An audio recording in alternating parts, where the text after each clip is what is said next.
पिलाने study success channel रे मु समस्त को स्वागत जनाउछि। आज हम पढ़िबा हरप्पा सभ्यता।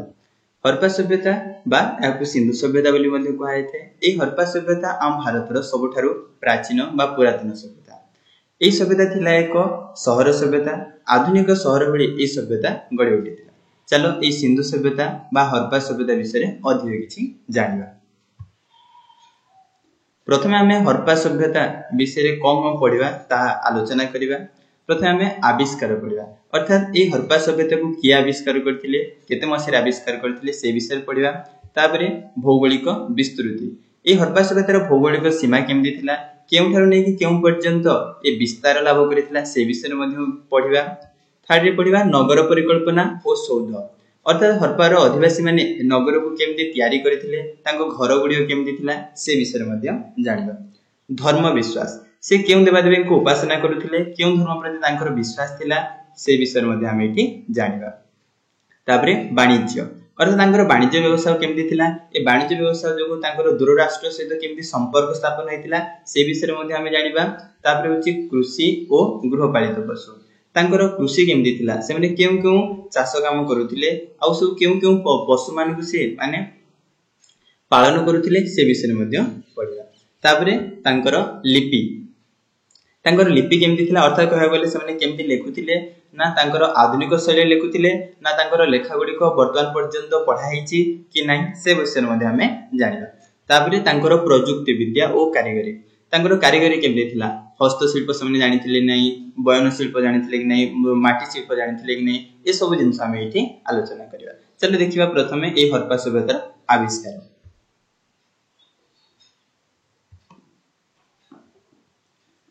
भारत रे इंग्रेज शासन प्रचलित थिबा समय रे भारत सरकार को पुरातत्व संस्था द्वारा भूखनन कराइथिला।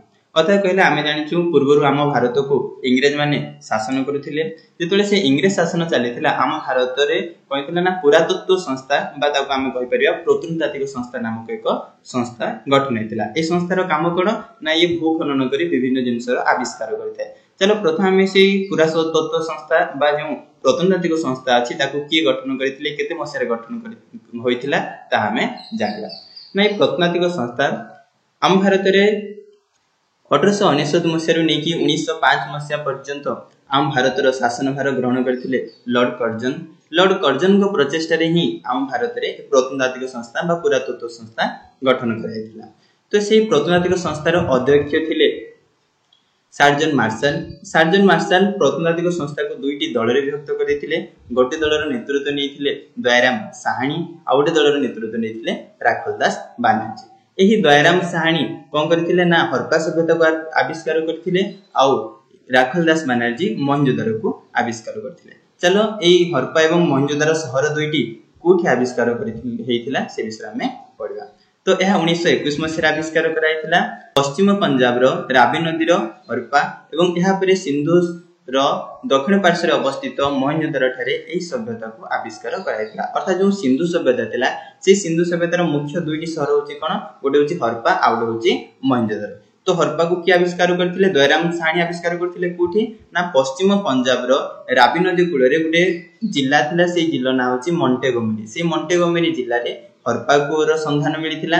तापरे कोन कराइछि सिंधु प्रदेश रो गोटे जिल्ला थिला लारकान जिल्ला। से लारकान जिल्ला रो सिंधु नदी कूल रे ही कोन करछन्ती ना राखलदास बानर्जी मोहनजोदारो को आविष्कार करथिले। अर्थात कोन कहला एई सिंधु सभ्यता हमर आविष्कार होइथिला।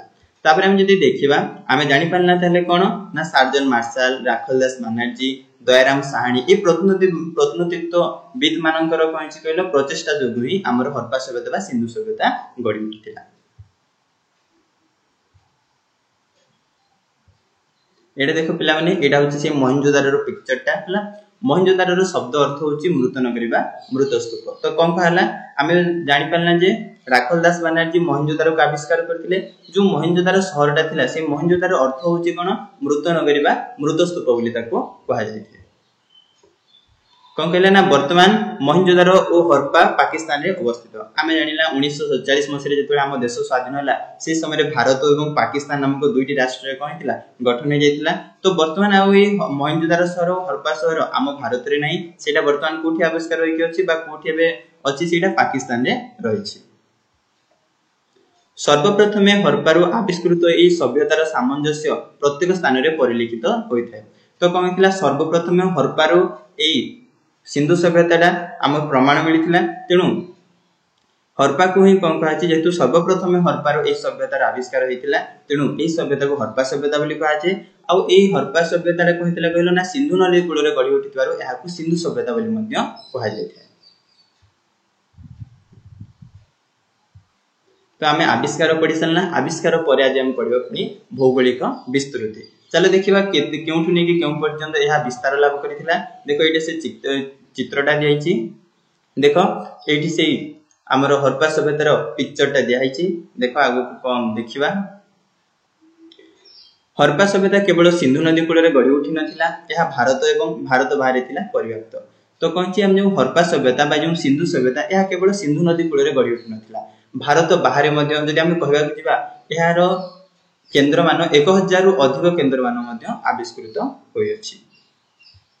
चलो देखिए पूर्व पश्चिम उत्तर दक्षिण जो आम 4टा दिग अच्छी से पूर्व क्यों नहीं क्यों पर्यंत विस्तृत था देख से।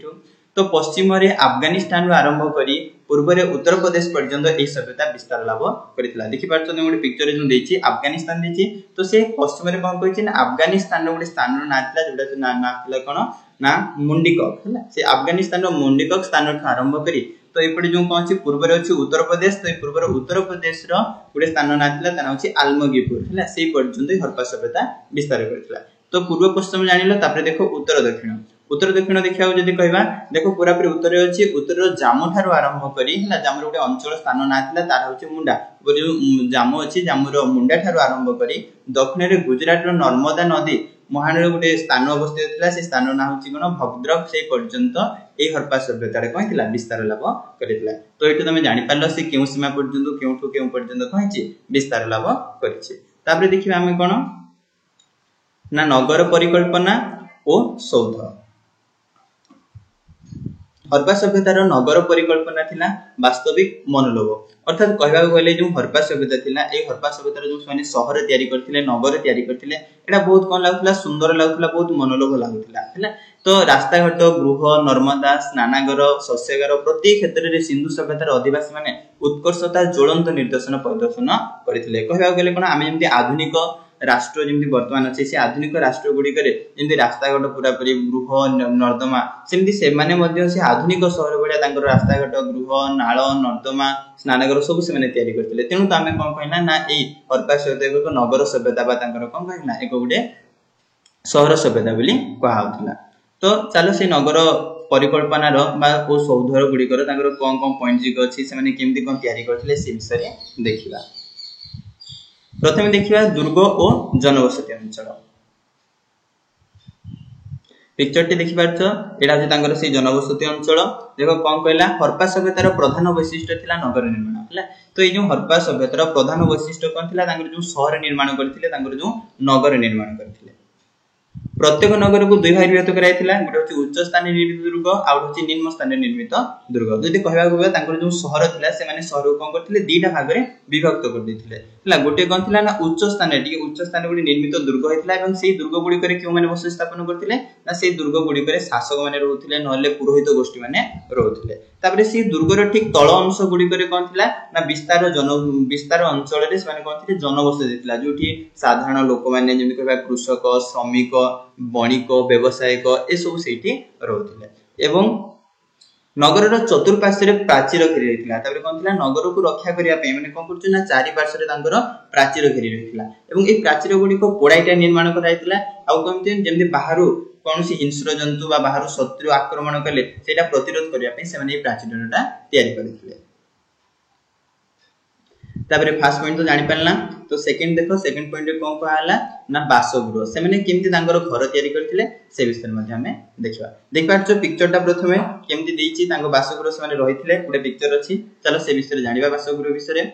ना हरप्पा सभ्यतार अधिवासी माने पोड़ा इटारे गृह निर्माण करथिले। ए इटा गुड़िकर अनुपात थिला 4:2:1। देखि पारछो से जो पिक्चरटा अछि से हरप्पा सभ्यतार अधिवासी माने जेम थिले से माने कोथिरे गृह निर्माण करथिले ना पोड़ा इटारे से माने गृह गुड़िक बा घर गुड़िक निर्माण करथिले। ए जो घर गुड़िक निर्माण करथिले जो पोड़ा इटा से पोड़ा इटार केते अनुपात थिला ना 4:2:1 अर्थात कहया गेले से इटार जो 4 थिला 4 सेंटीमीटर तार कोन थिला ना लंबा थिला 2 सेंटीमीटर तार कोन थिला चौड़ा थिला और 1 सेंटीमीटर तार कोन थिला ना उच्चता थिला।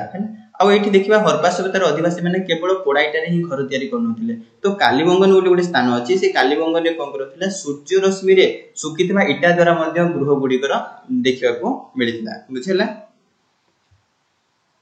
साधारणतः प्रत्येक घरे बैठकखाना रोषे घर शयन कक्ष रहितला। जेमति वर्तमान मध्ये आधुनिक समय रे आमे कोन करछु ना रोषे घर तापरे बैठकखाना शयन कक्ष सब जिंस रहिति से समय मध्ये से माने सब सेपरेट कर रखिथिले ना कोन शयन कक्ष अलगा थिला बैठकखाना अलगा थिला तापरे कोन रोषे घर मध्ये अलगा थिला।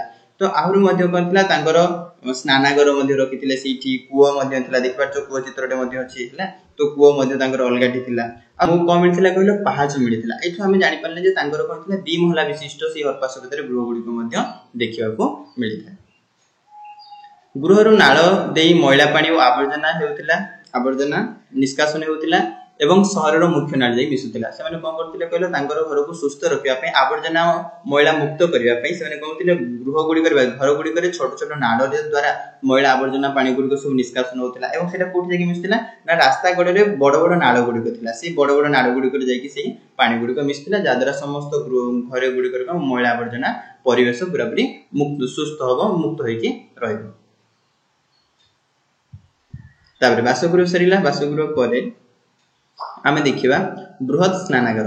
देखो तो बृहत स्नानागार मोहनजोदड़ो ठारे आविष्कृत होइतिला। ए स्नानागारर दैर्घ्य थिला 12 मीटर प्रस्थ थिला 7 मीटर और गभीरता थिला 3 मीटर। कोन कहला ना ए जो मोहनजोदड़ो थिला मोहनजोदड़ो सबठो आकर्षणीय जिंस कोन थिला ना गोटे विराट बड़ स्नानागार सेठी हमको मिलिथिला। एवं जो स्नानागारटा मिलिथिला स्नानागारर दैर्घ्य केते थिला ना 12 मीटर थिला एवं तार प्रस्थ केते थिला 7 मीटर थिला गभीरता मध्ये 3 मीटर हेतिला। एवं ए बृहत जो स्नानागार रहला बृहत स्नानागार गोटे विराट बड़ घर भितरे मिलिथिला एवं से घर जदि हम कहबा तार दैर्घ्य 55 मीटर थिला। एडी प्रस्थटा लेखाइनी हम कहि दोची प्रस्थटा थिला केते ना 33 मीटर थिला।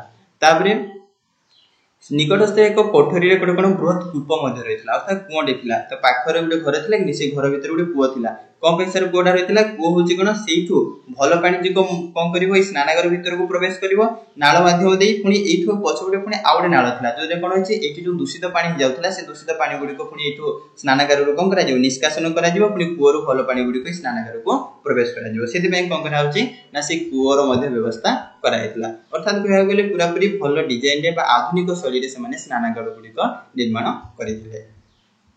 तापरे बृहत स्नानागार मध्ये सरीला। तापरे हमें देखिबा कोन ना रास्ता हला तांको रास्ता केमदी थिला। देखो तांको रास्ता गुडी जदि हम प्रथमे कहबी तांको बहुत प्रशस्त थिला बहुत चौड़ा थिला तांको रास्ता गुडी को। आ एठी कोन कहला ना एई सभ्यता रे रास्ता गुडी को परस्पर को समकोण रे छेद करूथिले। एई छेद करूथबा स्थान रे बत्तीखुंड रे व्यवस्था थिला। कोन कहला देखो तांको रास्ता गुडी को बहुत प्रशस्त थिला। आ कोन थिला उत्तर रु दक्षिण को पूर्व रु पश्चिम को सब जीव कोन करूथिला ना समकोण रे छेद करूथिला। आ जोटी छेद करथिला ना से छेद करथवा स्थान गुडी करे कोन करथिले माने ना गोटे बत्तीखुंड व्यवस्था करथिले। जेंति आमे आधुनिक दुनिया जेंति आमे स्ट्रीट लाइट जिको लगौछु सेंति से माने मध्ये कोन करछन आलोक व्यवस्था करिया पई बत्तीखुंड गुडी को लगौथिले।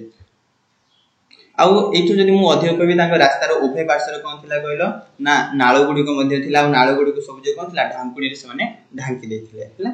आ ए हरप्पा सभ्यता को पूरा पूरी कोन जे निरीक्षण करी प्रोफेसर E.G.H. मैकी मत व्यक्त करथिले कहिथिले कोन कहिथिले ना रास्ता गुडी को एपरि भाबरे निर्माण कराइथिला जे एहा मध्ये देई प्रभावित हेउतबा पवन शोषण पंप परि कार्य करी प्राकृतिक उपाय नगर परिवेश निर्माण करथिला। जदि हम कहबा से कोन कहले ना रास्ता गुडी को से माने हरप्पा सभ्यतार लोक माने एमिति हिसाब रे निर्माण करिथिले जे कोन करछन्ती ता जदि से शहर रे कोन पवन प्रवाहित होला जेंति शोषण पंप भली सब जीव मैला आवर्जना जहा अछि से शोषि नेकी से बाहर पूरा शहर बाहर ओजाडी दोथिला।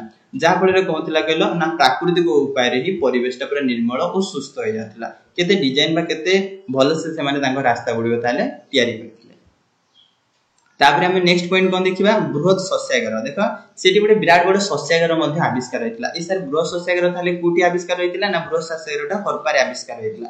आमे आउ जानिना से जो बृहत स्नानागार थिला बृहत स्नानागारटा कोठी आविष्कार होइतिला महेंद्र ठारे आविष्कार होइतिला किंतु बृहत शस्यागारटा हरप्पा रे आविष्कृत होइतिला एवं हरप्पा रे गोटे अट्टालिका विराट बड़ अट्टालिका थिला से अट्टालिका भितर ही कोन थिला ए बृहत शस्यागारटा रहितिला एवं ए जो अट्टालिका गुडी थिला ए कोन दुर्ग अंचल गुडी कर अवस्थित थिला तापरे कोन कहला एठी यार अनेक गुडे प्रस्तर चट्टान को गठित होइतिला प्रत्येक चट्टान दैर्घ्य 16 मीटर एवं प्रस्थ 6 मीटर थिला जो बृहत शस्यागार थिला एले कोनची गुडे विराट बड़ प्रस्तर हला प्रस्तर चट्टान को नेकी ए शस्यागार गुडी को गठन कराउतिला ए जो चट्टान जुग थिला ए चट्टान रो दैर्घ्य केते थिला 16 मीटर एवं तार प्रस्थ मध्ये 6 मीटर थिला सरी बृहत शस्यागार गुडी को से माने केउथि में व्यवहार करथिले एटा बाध्य मुंडरे क्वेश्चन आस्तो प्रश्न आस्तो तो चले देखिबे से माने कोन पे व्यवहार करथिले ना हमर जतुले से माने कोन करथिले कहलो कोनोसी दुर्भिक्ष पडिला हला मरुडी हला बन्या हला बात्या हला ए समय तांकर कोन थिला खाद्यर अभाव पडथिला तेनु से माने कोन करथिले शस्यागार रो खाद्य नि निजर जीवन अतिबाहित करूथिले तो से मरुडी प्राकृतिक जों कहि परिबा कोन ना विपर्यय सेतु रक्षा पाइबा पे ए गृह शस्यागार गुडी को से माने व्यवहार करूथिले तापर देखो नेक्स्ट पॉइंट कोन कहिला हमर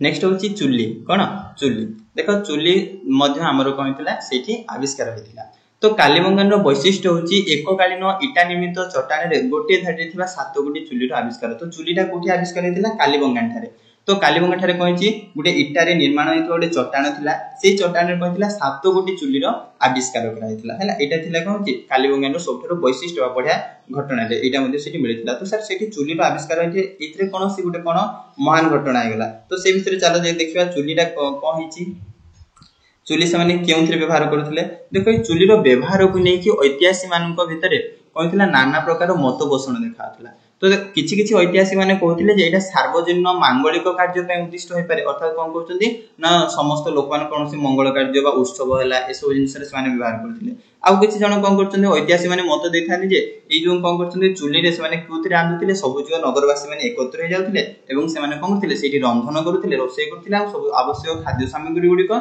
निज घर को नेउथिले एमदी हिसाब रे मध्ये किछि ऐतिहासिक कोन करथांदी मत पोषण करथांदी तो ऐतिहासिक माने सठिक मत प्रकाश करि पानांदी किछि किछि भीतर तांको भीतर मध्ये कोन देखा मिलताय ना वाद विवाद देखिबा को मिलिथा तापर देखिया कोन निष्कासन व्यवस्था हला तांगर कहउची ई नगर ओ जो हमें देखिला सौध परिकल्पना हिसाब रे नगर निष्कासन व्यवस्था हला ए सभ्यतार अधिवासी माने परिमल व्यवस्था ऊपर विशेष गुरुत्व आरोप करथले हम पूर्व ही देखि आसला तांगर कहउची पूरा सुस्थ जीवन यापन करिवा पई परिमल व्यवस्था ऊपर विशेष गुरुत्व देथिले देखो तांगर कोन से निष्कासन व्यवस्था केमदी कोन करिथिले चलो देखिबा शहर रो दूषित पानी ओलिया आवर्जना को निष्कासन करिया पई से माने रास्तार उभय पार्श्व रे बड़ बड़ नाळ गुडी को कोनथिले निर्माण करथिले अर्थात कहया गले से माने कोन करथि जो शहर रो रास्ता थिला रास्तार पार्श्व रे ही से माने कोन करथिले नाळ गुडी को निर्माण करथिले से नाळ गुडी को कोन पई निर्माण करछन देखो घरु जति की कोन थिला ना ओलिया आवर्जना पानी जुग आस्थिला सब जुग आसी कोन ई शहर रो रास्ता करिथवा विराट बड़